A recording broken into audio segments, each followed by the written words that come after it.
Yeah, I just got out of Erewhon. Just got out of Erewhon, actually.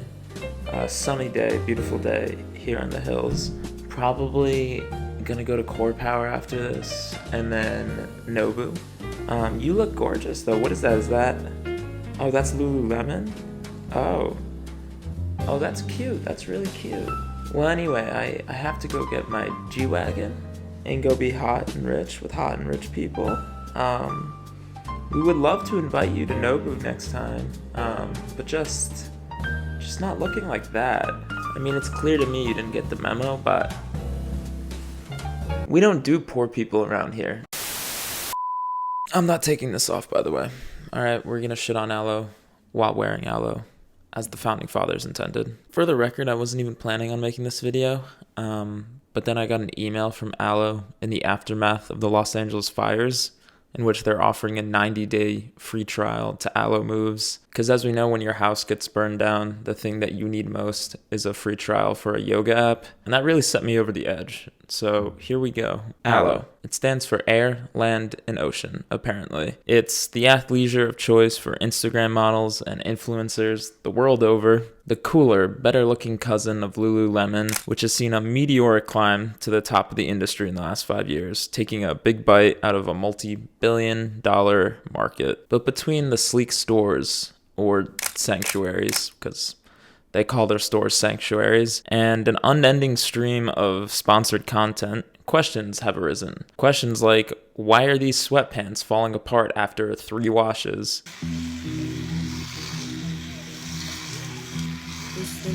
Why do the prices keep going up? Why does this loyalty program suck? And most importantly, why do we keep buying this shit? Those questions and more will be answered as we take a look into the rise and fall of Aloe Yoga.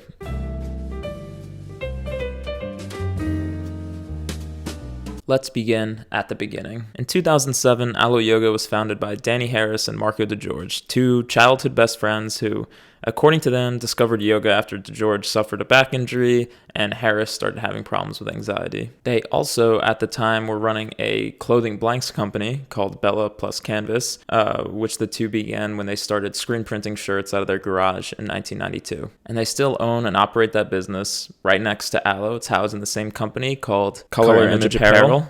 So yes, their high-end luxury athleisure brand is part of the same business that sells cheap wholesale garments to whoever needs blanks. And yes, that will become relevant in a couple of minutes. But since launching in 2007, the brand has seen incredible growth, especially in the last 5 to 6 years. Sales grew by 200% between 2019 and 2020, and apparently have stayed in the double or triple digits every year since. They went up to $1 billion in revenue by 2022, and I'm sure it's even higher now. They've got 127 stores or sanctuaries across the world.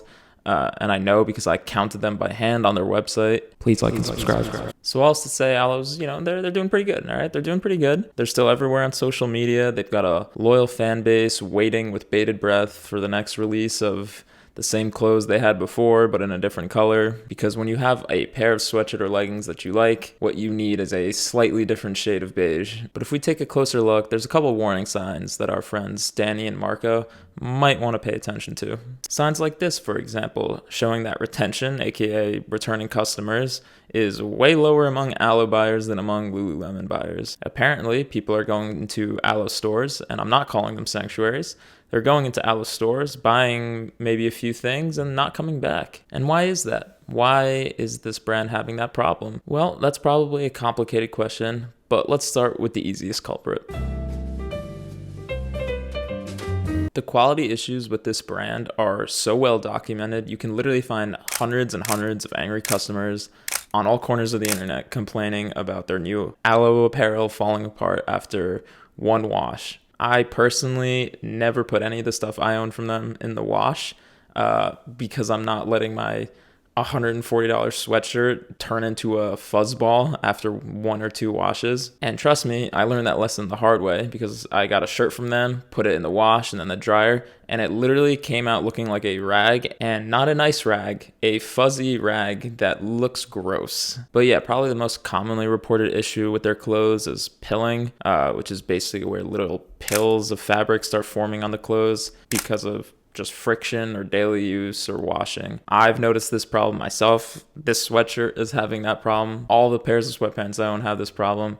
It's so common, it's like a joke at this point. People on the Alo Yoga subreddit, which I know is not a representative sample, I'm sure, of Alo customers, but shout out to them for being the source of 90% of the information for this video. They can literally tell you which pieces you should avoid, not buy, because of so many known quality issues, and which ones are a little bit of a safer bet. But as the Alo OGs will know, the problems didn't used to be this bad. I wouldn't know firsthand because I wasn't buying Alo when I was 9 in 2009, but the quality issues have gotten significantly worse over the last several years. And this is happening at the same time as their prices are skyrocketing. A hat that was $28 6 years ago is now $68, which in my view should be a crime, but that's neither here nor there. And yeah, paired with the quality issues for longtime fans of the brand, this stuff is incredibly and understandably frustrating. Like, even though I can baby these clothes and keep them a little bit fresher for longer, I really shouldn't have to be cold washing inside out and putting into a bag and air drying a pair of sweatpants. Like, this is supposed to be the most durable piece of clothing in my closet, not the other way around. At the end of the day, this is supposed to be activewear, and they really are not built to survive an active lifestyle. I was wearing Alo sweats at the gym today, and I was literally cringing every time I would slide on the bench or have to put dumbbells on top of them, because I just know this thing is not going to survive that. The problems are going to get worse. The fabric is going to start to fray up, and it's just going to look trash in not too long. Meanwhile, I have a pair of Nike sweats I bought in 2016 with my lunch money, and they're still rock solid. Like, they still look not as good today as they did 10 years ago, but they look pretty damn good. Will this sweatshirt last me till 2030? I seriously doubt it. But that's not surprising again when you consider the origins of Alo. It's the companion brand to a cheap blanks company, and if you think there's going to be crossover there, you'd be right. I'm going to roll a couple clips here from Shift Fashion Group, which is a sick YouTube channel. You should go check them out. Basically explaining how a lot of our fancy Alo is just Bella plus Canvas blanks. Alo is actually the sister company of Bella and Canvas. Bella and Canvas is a blanks clothing supplier. This is their tri-blend from Bella Canvas. This is probably something they sell for $10. And this is 50% polyester, 25% cotton, 25% rayon. And if you look on this one, it is 50% polyester, 25% cotton, 25% rayon. When you're buying Alo, just know that you're buying a reskinned product from a blanks company. I think he summed it up nicely, but you're not paying for quality at Alo, you're paying for the brand, and that is literally it. The founders, Danny and Marco, even try and slyly pretend like they're two different companies and they're not really involved in Alo, but we all know the truth, guys. It's okay. They do everything in their power to make sure nobody knows that. They don't follow each other. The accounts don't follow each other on any forms of social media. If you look up Bella Canvas's history, you get that video. That was a screenshot from the video of their history with the two of them talking.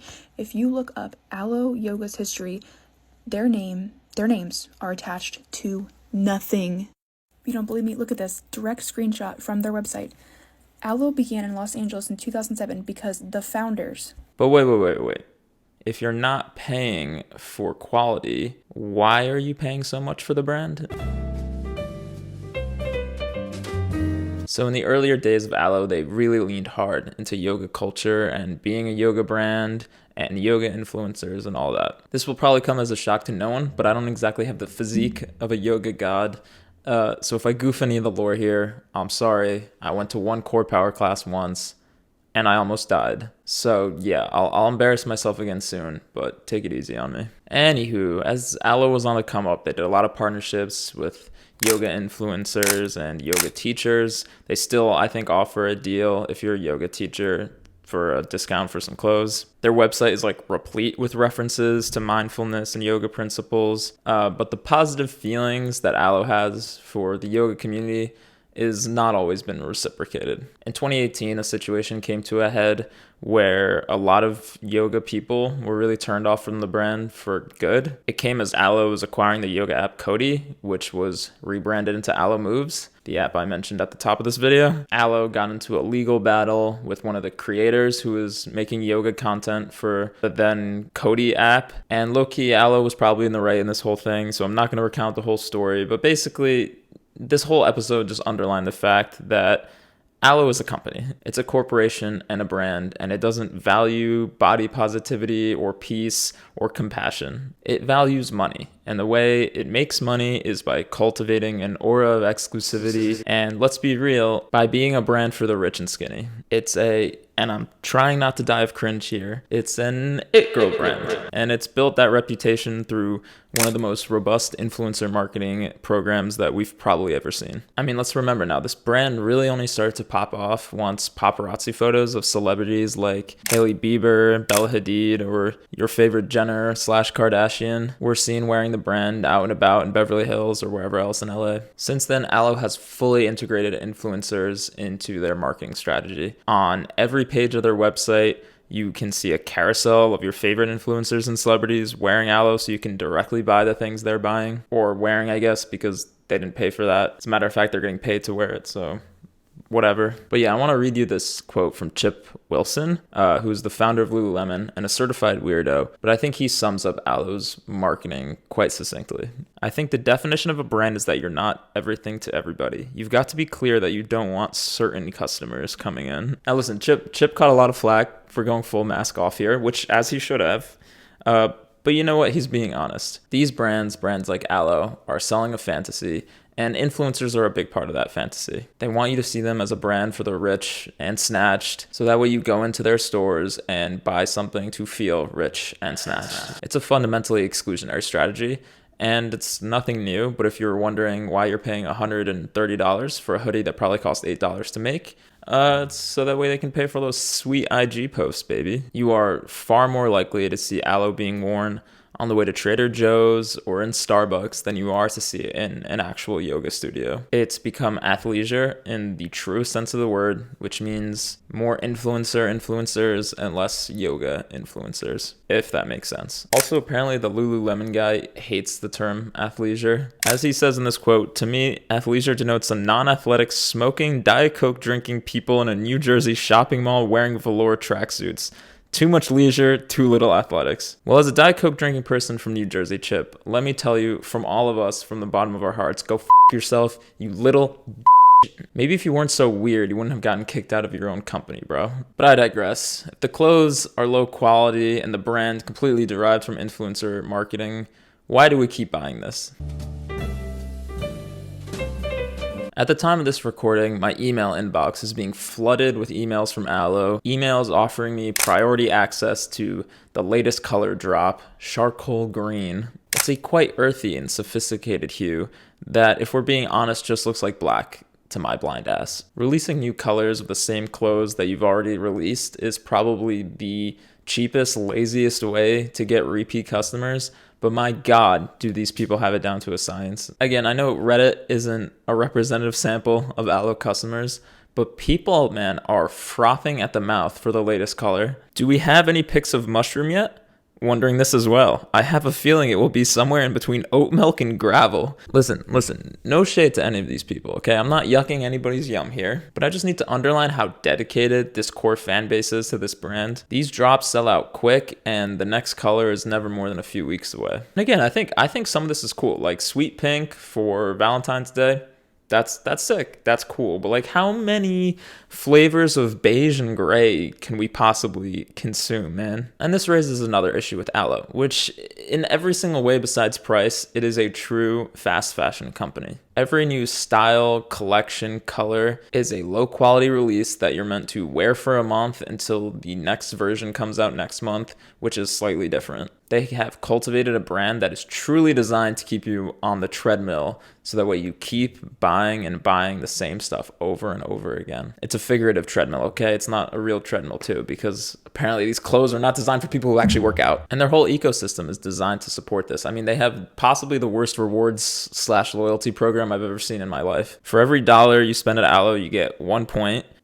Which, yes, that means I spent $892 at Aloe last year. Don't hate the player, hate the game. Okay, what do you want from me, all right? I'm shitting on them now. But there's literally nothing to do with these points. Like, they're useless. What am I supposed to do with this? Rewards come and go, but even when they are around, they've increased the amount of points you need to redeem for something to truly insane levels. 650 points for a tote bag, as in you have to spend $650 to get the tote bag. But hey, keep buying. Just remember to use your points by the end of the year because they do expire. Also, another thing that pisses me off is you have the ability to donate points to select causes, but they don't actually tell you what the donation is. Like right now you can give them points to support fire relief in LA, but like what is this? What is 50 points donation? What is that? I mean, with their calculator, 50 points is like what, 6% of a tote bag, which is $40. So like what is it a $1 donation? Can we just get a little bit of information here, please? Am I going crazy? What is this? And if you spend more than $1,000 to get into the top Aloe tier, because yes, this like an airline loyalty program, you get the honor of being invited to some exclusive events, which according to our friends on Reddit is like literally just an invitation to go buy things in the store during shop hours. Not even like you get a free water bottle or anything. You literally like just show up and it's like, hey, we got the new color in. It's musky gray. Do you want to buy some musky gray stuff? Get out your credit card, loser. And needless to say, despite having air, land, and ocean literally be the name of the company, these people are doing nothing for air, land, or the ocean. There is zero evidence Aloe does anything to minimize environmental impacts, trace its supply chain, minimize textile waste, animal cruelty, or anything of the sort. It's mass-produced clothes made in low-income countries with no effort made to protect either workers or the environment. It's fast fashion in the truest sense, except kind of worse because those of us who are buying it probably have the resources to choose better and just chose not to care. Tough, but true. Good on You, which is the company that ranks brands for sustainability, had a pretty sick mic drop on Aloe, so let me read this. Ahimsa, or nonviolence, is one of the core principles of yoga, and it asks yogis to cause no harm in thought, speech, or action to any living being. Sadly, it seems that Aloe Yoga is not living by this principle. Yeah, Ahimsa, do better, Aloe. But okay, let's wrap this up. Listen, I own a few things from Lulu, okay? Despite the controversies with Chip, the clothes they make are pretty rock solid. I mean, everything I own from them is as good as the day I bought it. Pieces I got from a few years ago, I still wear to the gym. Do I think Aloe could one day take over Lulu?